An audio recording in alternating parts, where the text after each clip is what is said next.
PCCS, and also the president of SIOA, was unable to join us here today. I am the vice president of SIOA, so I am going to read Chris's comments. So just bear with me as I read her very impactful statement. I lead the SIOA that supports thousands of people with intellectual and developmental disabilities. Every single people we serve depends on Medicaid, not just for health care, but for their everyday lives. The staff who assist them, the homes they live in, the supports that keep them safe, engaged, and part of our community. Many also rely on SNAP to afford groceries in a time of rising costs. The proposed GOP cuts to Medicaid and SNAP aren't just numbers in a budget. They are a direct threat to people's lives and their futures. Cuts like these mean services reductions, staff layoffs, and a collapse in the care infrastructure families depend on. And let's be clear, these aren't faceless numbers. They are sons, they are daughters, neighbors, veterans, seniors. They are our community. These cuts will also devastate the workforce that powers this system. Workers who are already underpaid and undervalued, many of whom rely on Medicaid themselves to access basic health care. We are already facing a staffing crisis, as we all are very well aware.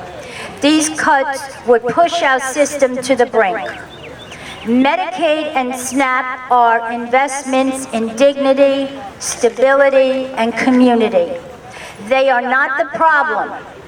They are part of the solution.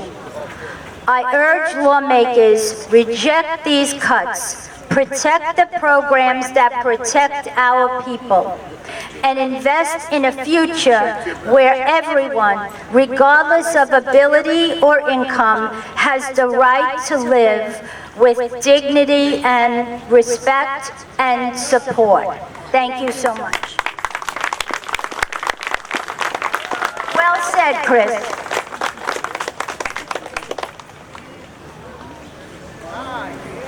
Now we will hear from Jackie Scarcella, the Executive Director of a very special place, and she will present an overview of the issues we are discussing. Good morning. Can everybody hear me? There you go. Why are we here? Medicaid. People don't understand what Medicaid is. It's not just for health care. Medicaid is the single largest payer for the community-based services with people with IDD who need to live, work, and thrive in our communities. People with different abilities, veterans, senior citizens, and those who support all of them need support not only to survive, but to thrive. Is that not our responsibility as humans, as a community, as a state, and as a nation? New York State supports $6.7 billion in investment in home and community-based services, which generates $14.3 billion in revenue. Think about that. We more than double the revenue of New York State. That's because Medicaid-funded services create jobs while enabling family members and people who support people with IDD to remain in the workforce. Without services, families are more likely to need public assistance. The Senate currently is in discussion to now lower the federal portion of Medicaid. That means the state would have to take over more. And an increased coverage for the state would hurt our services. So what does it mean? Agencies provide over 100,000 people, and we employ thousands on top of that, and not just in New York. We help support the economy, but more importantly, everyone supports each other and helps the community. So let me ask, how many people here helps Meals on Wheels?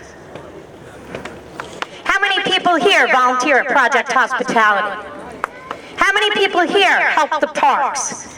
We are part of the community. We're an integral part of the community. And to deny support is to deny a whole community.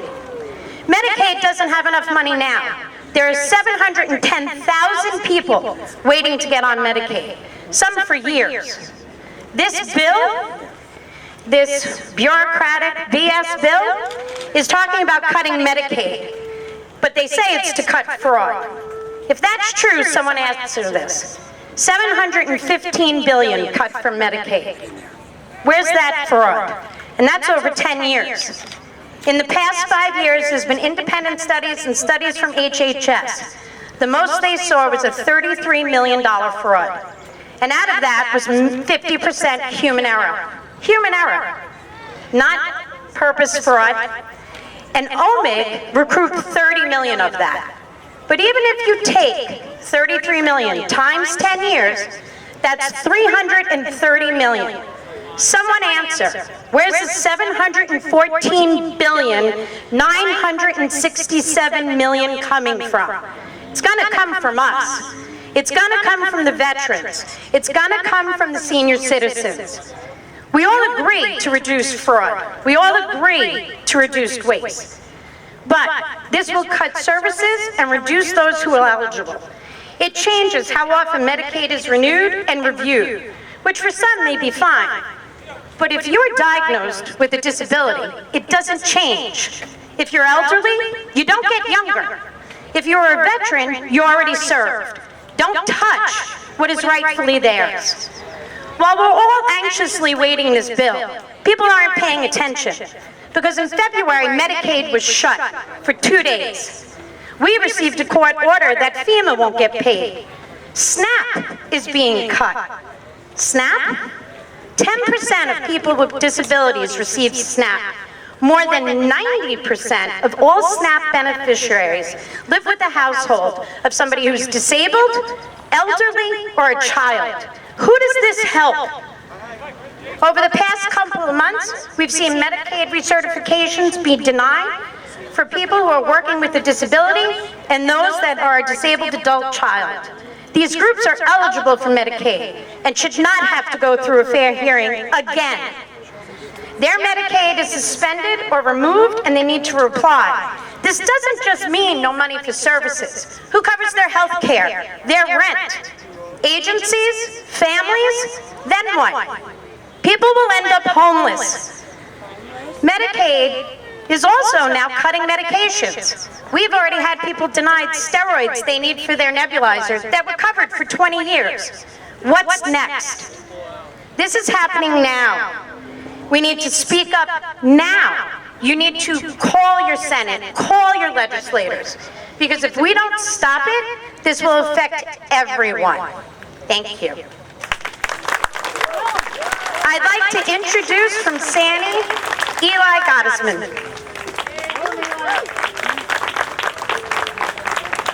Good morning, everyone. My name is Eli Gottesman, and I am a proud self-advocate living with autism, supporting the disability community in multiple capacities. I have been a DSP at the Grace Foundation of New York here on Staten Island since 2017, and I am also the new regional organizer for the New York City Westchester branch of the Self-Advocates Association of New York State in Manhattan.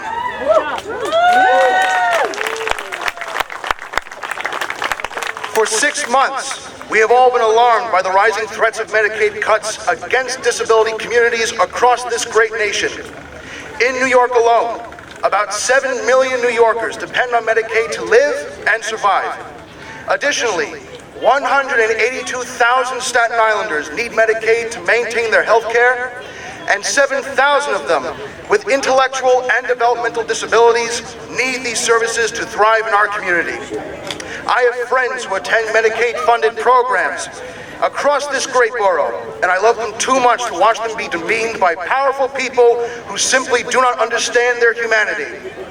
If Congress passes these cuts today in Washington, D.C., disability organizations and programs may be slashed or shut down.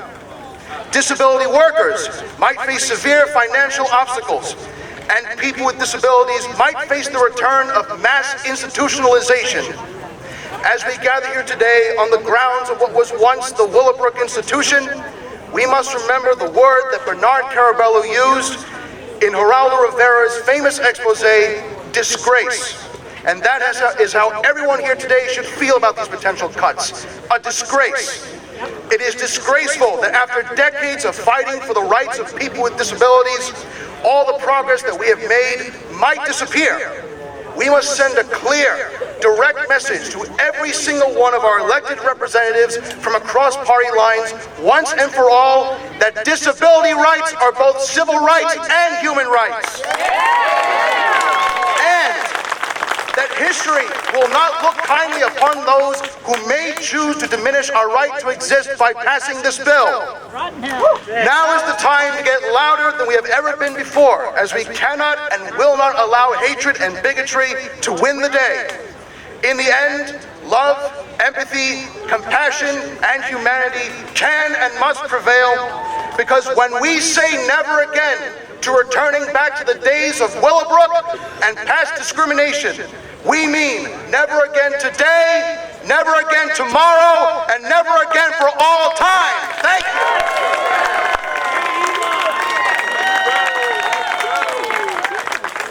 Fantastic, Eli.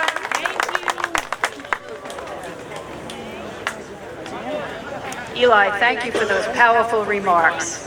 Remember, I now have the pleasure of introducing a family member, Debbie Burko. Debbie Burko is the guardian and aunt of a gentleman who is residing in a residence not too far from CSI, and she comes to speak about the needs. Hi, Debbie. Hey, Debbie. Hi. First, let me say I am proud to be here today with all of you. And you do the community well by your representation here today. I am here to speak not only from the head, but from the heart. My nephew is an adult who has been living in a group home now for over 20 years. He has the finest caretakers, forget money can buy, God created. They are wonderful, caring people who deserve far more than they are paid. Far more than we can give with mere thanks. We entrust our loved ones to you, and you do an outstanding job and should be recognized not only with words, but with dollars. Dollars go to the grocery store. Dollars help you go to the doctor and take care of your families. You should not have to work 2 jobs to make ends meet, because you are giving care to people who can't care for themselves. I tell you, my nephew, Ivan, and for those of you who know me as Aunt Debbie, loves where he is and loves the people he's with. Through every up and down, they have been supportive, be it day program or residential. I say a cut to Medicare is taking people away from the people who need it most. My gray hair may show that I'm a senior citizen, but in my heart, I'm still an infant. And I think everyone needs to know Medicare should not be taken for granted. It should not be used capriciously. But look around you, folks. This is not using Medicare capriciously. This is giving Medicare to people who need, operative word, need, not want, need services. The veterans need services. Seniors need services. People with disability need services. Let us not forget that these people are very important. These people should not be swept under the rug. Instead, they should be elevated and admired for the obstacles that they have overcome and the help of all these people who make their lives worthwhile, who make their days pleasant, their special occasions happier, their families confident that they are taken care of. What a wonderful community. How dare the government think of cutting these programs? Where is their humanity? Where is their concern? Better yet, who takes care of their children and their loved ones? How will it affect them? I beg the government and everyone else to keep that SNAP program going, to keep Medicare and Medicaid alive and well. Find the cuts elsewhere. I think there are places. And I think that if we went around this area right now, not one person is abusing the system. This is not abuse. This is use to a good cause. Thank you.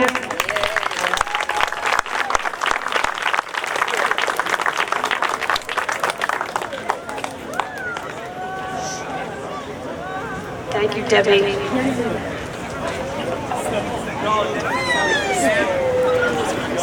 Hi, everyone. As the parent of a severely disabled young man, I am here first and foremost for him. But I also work for Catholic Charities of Staten Island, and we do a lot of great work for the community, including food pantries, disability services, and senior centers. And I'm proud to introduce Clemencia Cepeda, one of our senior center members, who would like to say a few words about how the proposed cuts would impact her and how she feels about it. Thank you.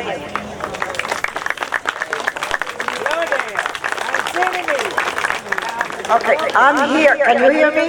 Yes. I'm here to remind a lot of people and to let other people know how it was without Medicare.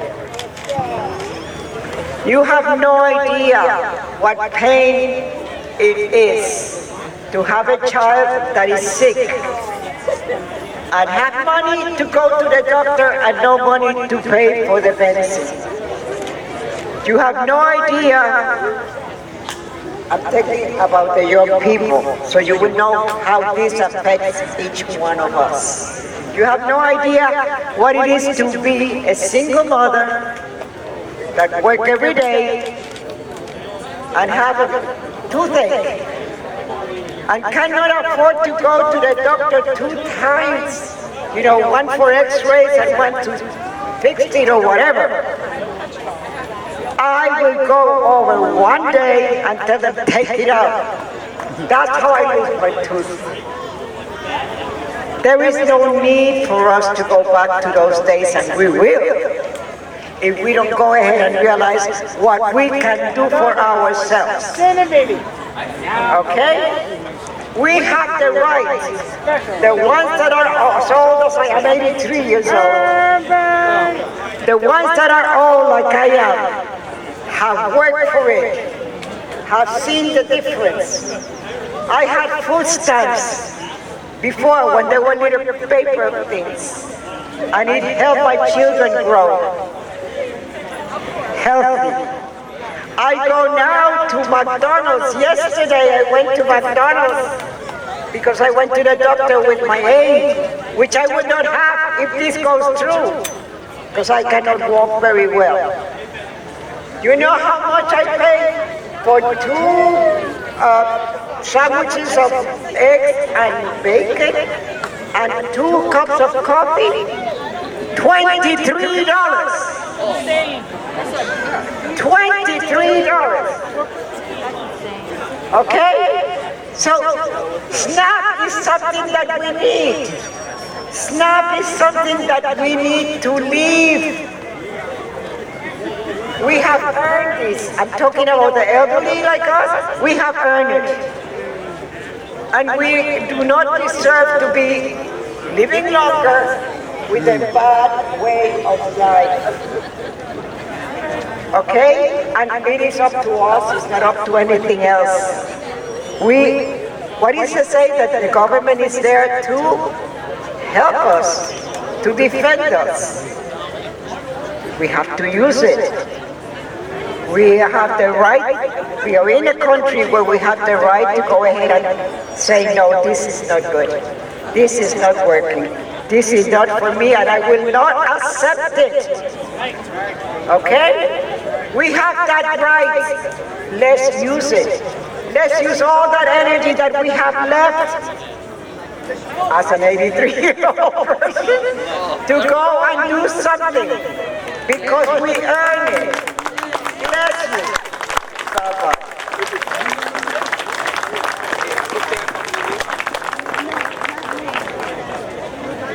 Thank you, Christine.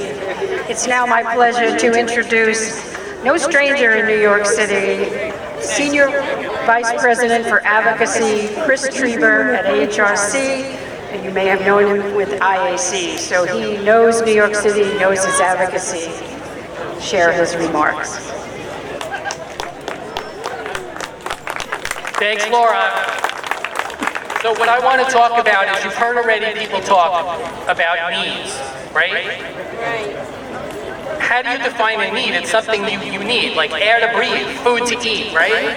But Congress, however, wants to cut Medicaid. They want to give tax breaks to super wealthy people. They don't need to cut Medicaid. You know who needs Medicaid? A child who is in an intensive care unit or a neonatal intensive care unit and they're being discharged and they need early intervention. That's who needs Medicaid.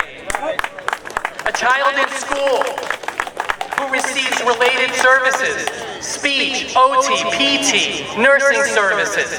They need those services, they need Medicaid.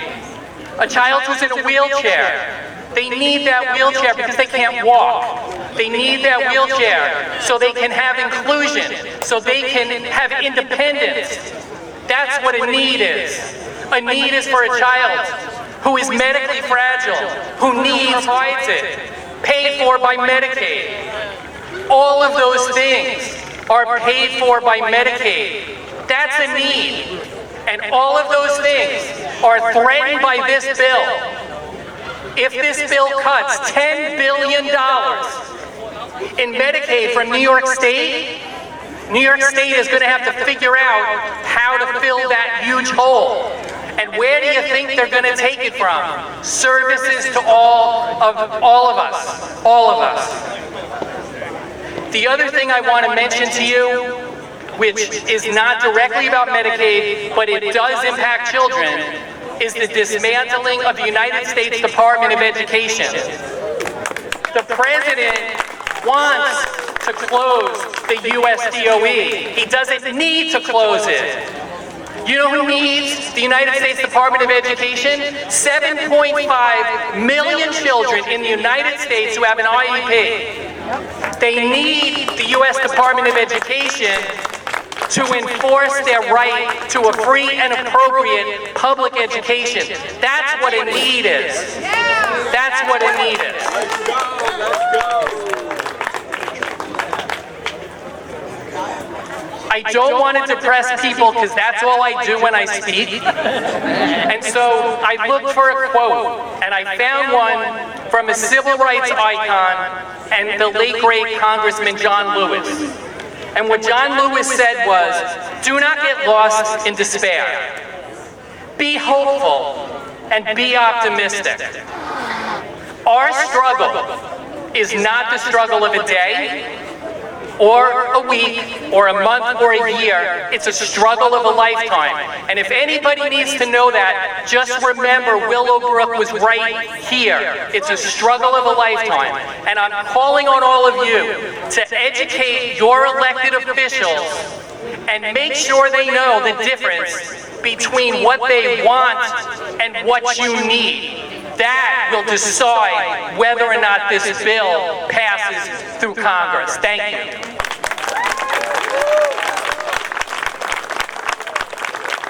Thank you, Chris. Powerful words and a lot of knowledge. Thank you so much. In addition to the other services I mentioned, Catholic Charities provides group homes and day habs services, and one of our great DSPs is here to speak. Very often she works on the Meals on Wheels program that a lot of organizations also participate in, and her name is Felicia Cook, and she's going to speak next. Thank you.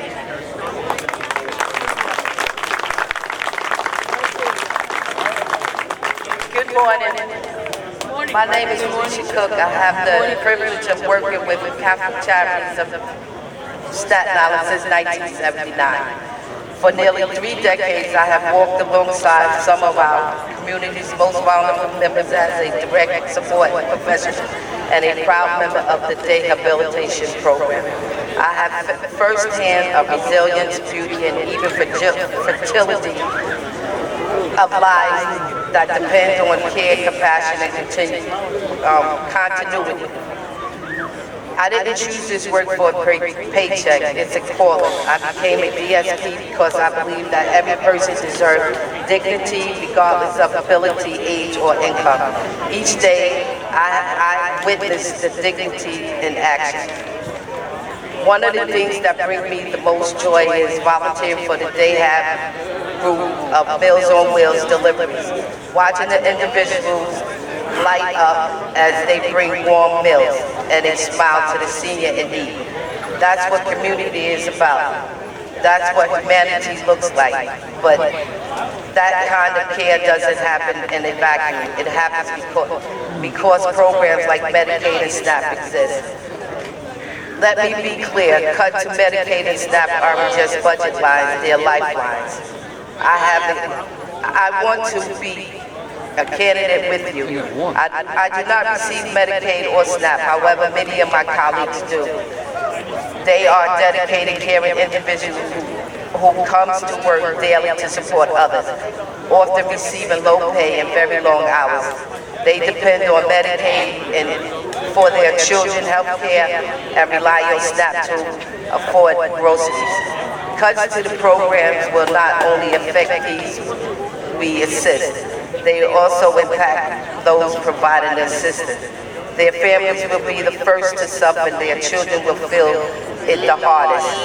Medicaid isn't some abstract policy. It's the reason many of the individuals I support can see a doctor, receive vital therapies, or access medication to keep them stable. It's the reason some of the elderly neighbors stay out of the hospitals, nursing homes, and in their own homes with dignity. SNAP isn't just food assistance, it's food security. It's the difference between empty cupboard and children having breakfast before school. By cutting these programs, I suggested, we are merely reducing costs. We are dismantling the safety nets and support countless families and communities. I think the individuals I support over the years, those with intellectual and developmental disabilities who have overcome so much to achieve independence. Their progress didn't come easily. It came from consistency, support, and love. Cuts to Medicaid will result in reduced access to services, fewer staff, or burnout, and heartbreaking setbacks for people who have worked so hard to build meaningful lives. And I think the seniors we deliver meals to, many of whom live alone on fixed incomes, isolated SNAP cuts would mean choosing between medicine or meals, between heat or health. So today I'm speaking up, not just as an employee of Catholic Charities, not just as a DSP, but as someone who sees every single day the power, the promise of those programs. And I ask you all, our leaders, our neighbors, our communities, do not turn our backs on those who need it the most. Protect Medicaid, protect SNAP, because when we protect the most vulnerable, we protect the soul of our society. Thank you.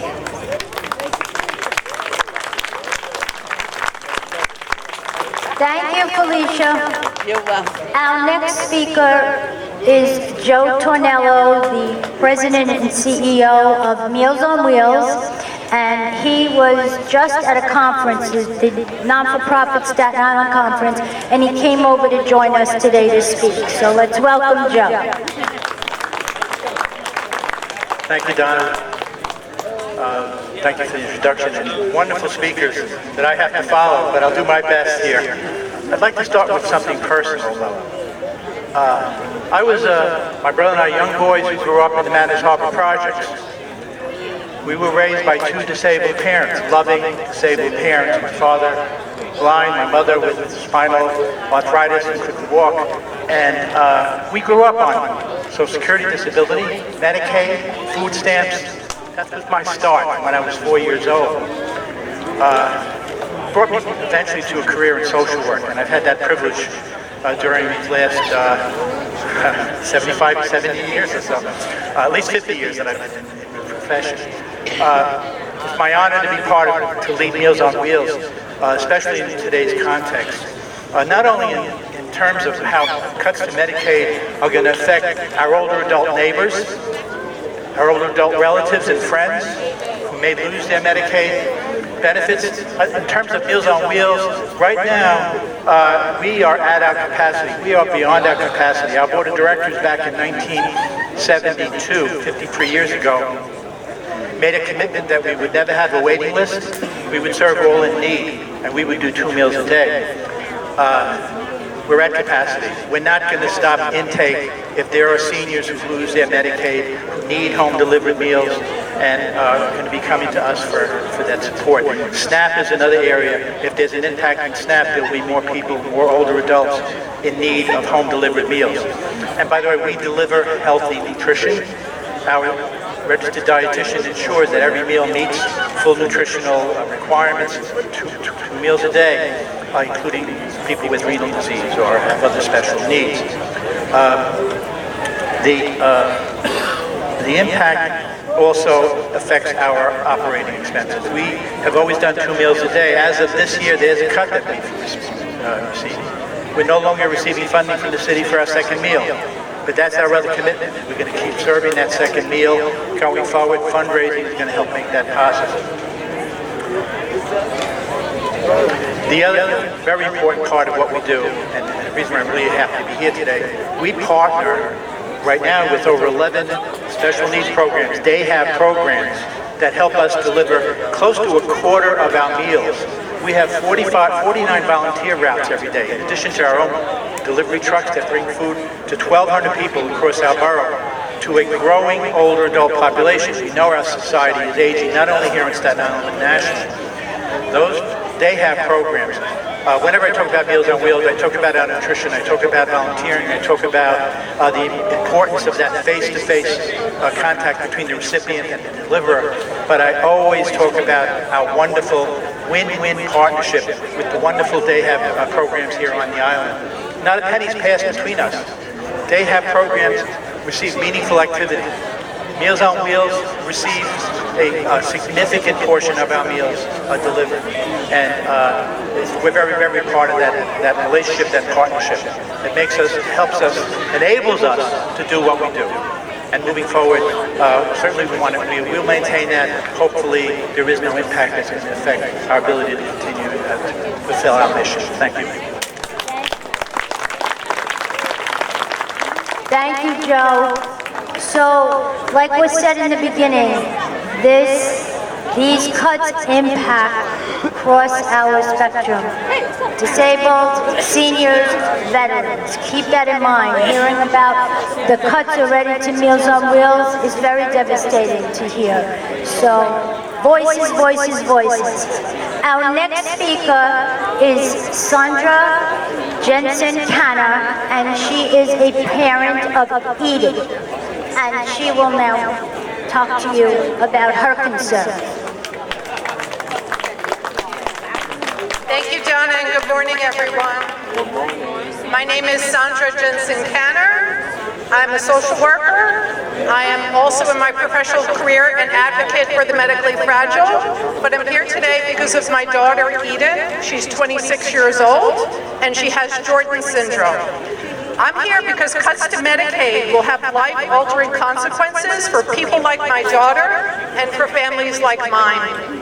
A few weeks ago, the House passed a bill that included severe cuts to Medicaid. Now the Senate is proposing even deeper reductions. These cuts threaten to dismantle the very services that allow people with complex needs to live with dignity, safety, and purpose. Let me be clear, these cuts are not about rooting out waste for fraud. They strike directly at essential life-sustaining services, services provided by agencies like the Center for Discovery, where my daughter receives care. These agencies are already looking at projected losses in the millions. The consequences, if they pass, will be catastrophic. We are gathered here today in the shadow of Willowbrook, a place whose name is a permanent stain on our history. Willowbrook happened because desperate parents had no choices, no services, and no support. We vowed never to let that happen again in Staten Island. Since then, Staten Island has become a model of care and community.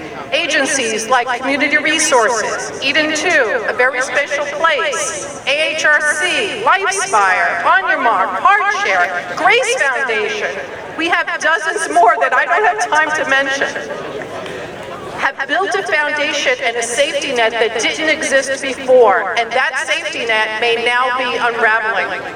If this bill passes through the Senate, many of these agencies on Staten Island will be forced to close. Those that remain open will be stretched so thin they won't be able to provide care people depend on.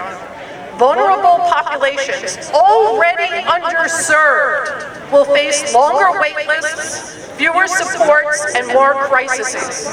We are already experiencing a staffing and housing shortage on Staten Island. This will only deepen it. When care disappears, crisis takes its place. Agencies will be forced to respond to emergencies rather than prevent them. That's not just inhumane, it's inefficient and unsustainable. Underfunding will result in program closures, staffing shortages, and a loss of dignity and opportunity for those who need us most. Programs will shutter. Families will be left to fend for themselves. And if this bill passes, your friends and your neighbors and maybe your family will say, I had no idea. I didn't know this was going to happen to your family or your loved one. Well, now you know. Now we're telling you. Is that what we want for Staten Island? Is that what we want for New York and for our nation? I say no, and I hope you do too. Call your legislators, urge them to reject these dangerous cuts. Stand up for our most vulnerable neighbors. We cannot let the history of Willowbrook repeat itself here in Staten Island. Thank you.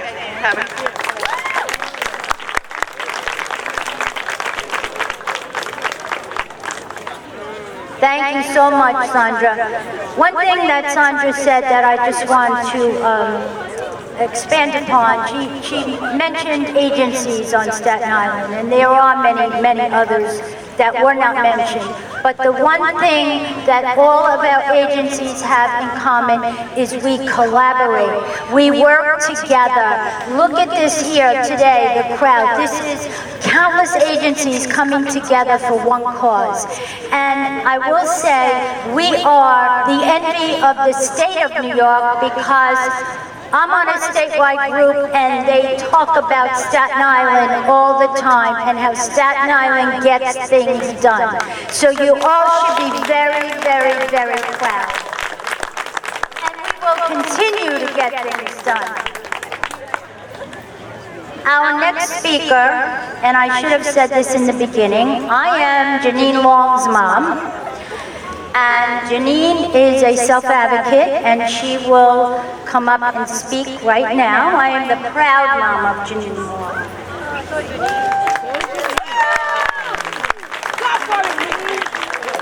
We the people are pedo. We're pissed off. Hi, my name is Janine Long. I am 47 years years old. I have autism, intellectual, developmental disabilities, diabetes, and high blood pressure. My programs in healthcare would be gone if there is no Medicaid. My programs help me and give me a life. I don't know what I'll do without my programs. My friends too. Our lives will be ruined. Don't take that the only thing we have. The government doesn't care about us. We are good people and need to live a life.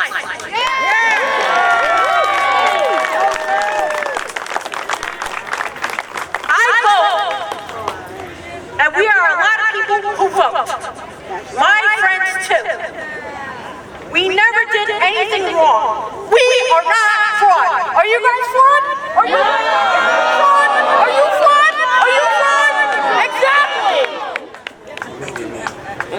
Please don't do this to us. We are sad and very scared too.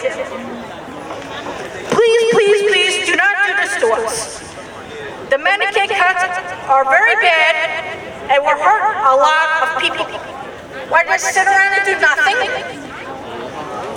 That is not a quality of life. The money cuts from Medicaid is going to the billionaires for that tax cut.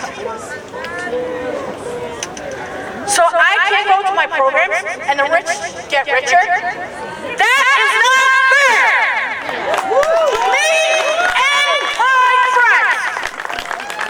Stop thinking that we are less than. We matter too. You know what I'm saying with this bill?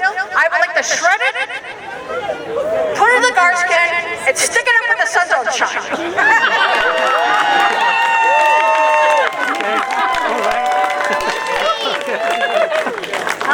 Did I say what she needs, Mom? She's very passionate, and what I will say is since all of this has started, she walks the floors every night. She does not sleep. She just lives, eats, sleeps, worrying about not having her program. So that is the passion that came out. And I did warn her not to curse because she does do that as well with it. So thank God we almost got there, but we didn't. And now we have another passionate self-advocate, Kristen Thatcher.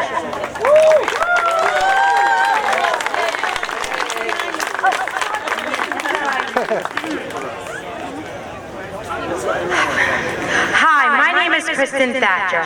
I am 36 years old and I have autism. I receive services through Medicaid that allows me to live within my community independently. I take pride in being the voice for the voiceless. That's why I'm here today.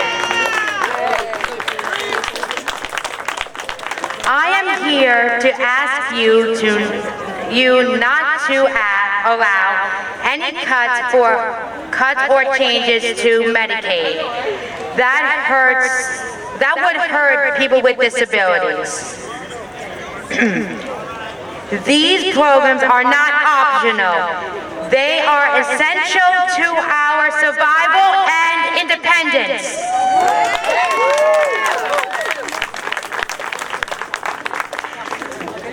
Services include medical therapies, programs, prescriptions, and more. I work for AHRC as a direct support professional with the support of my job coach, which is covered by Medicaid. I help people with disabilities to reach their goals by staying safe and living meaningful lives within their community. All this is made possible through Medicaid. I am also able to live independently through a self-directed program funded by Medicaid.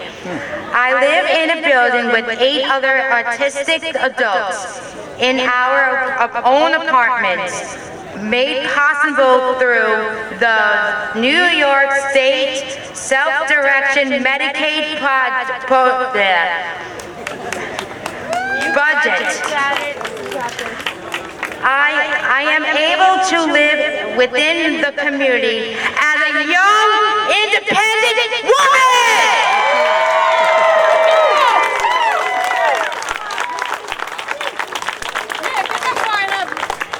As I also receive benefits, which also funded by Medicaid, so I can afford food. As you can see, without these services, people with disabilities like me would have no choice to rely on aging parents or worse, face living in institutions. We can't go back! World Book showed us what happens to people with disabilities when we are forgotten!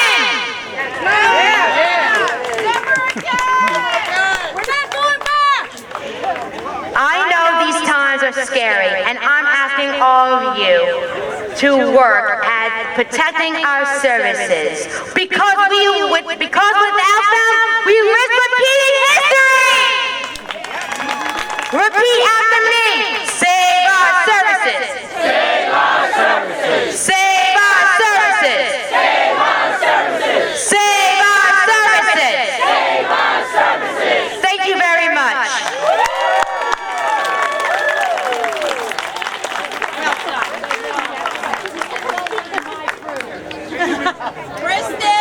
We can get no more powerful than listening to the people who are impacted the most by this. You were great. Thank you. I can't articulate it the way they can articulate it, and this is their lives, and we must ensure that these cuts do not happen. Now, you've heard powerful remarks from our presenters, family members, self-advocates, providers, and we hope you realize the magnitude of the cuts that Medicaid and SNAP would have, and that the impact would be catastrophic.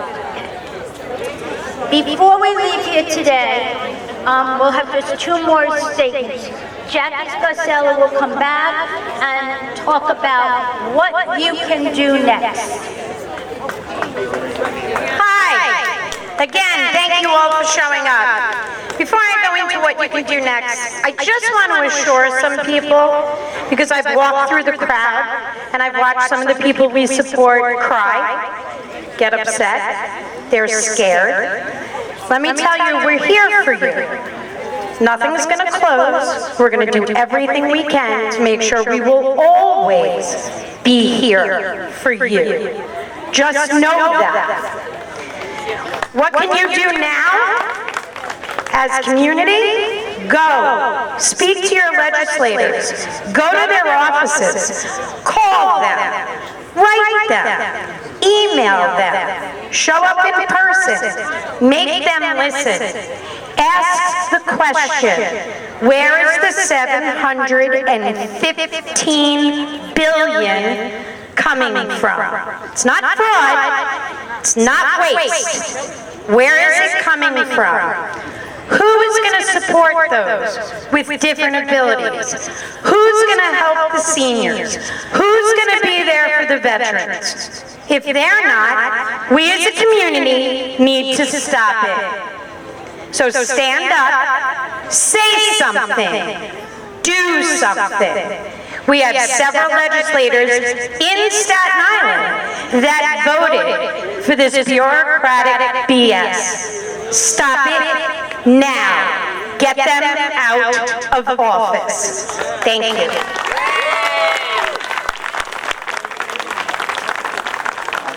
And just to follow up with that, it's not too late to call. It's not too late to call Congress, who did vote on this bill, and humanize your situation. Tell your story.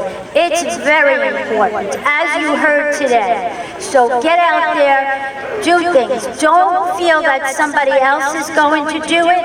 We all have to do it, and we have to continually and consistently do it.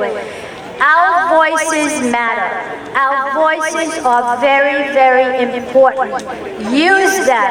You have the power. Please use them. Lastly, I would like to say that they would like to have this BBB passed, and we all have our own interpretation of what BBB should be, but we won't say that out loud, but they want that passed by July 4th. Let's create our own fireworks for us to gather together and to use your voices, which are critical to be said. On Monday, there is another rally. It's a virtual rally, and it's coordinated by SOS, which I mentioned in the beginning. It's a statewide group. Agencies should have emailed that information out. Join that. Again, listen to what people have to say. Join as many rallies, write as many letters, send as many emails, make as many phone calls, visits, outside legislators' offices.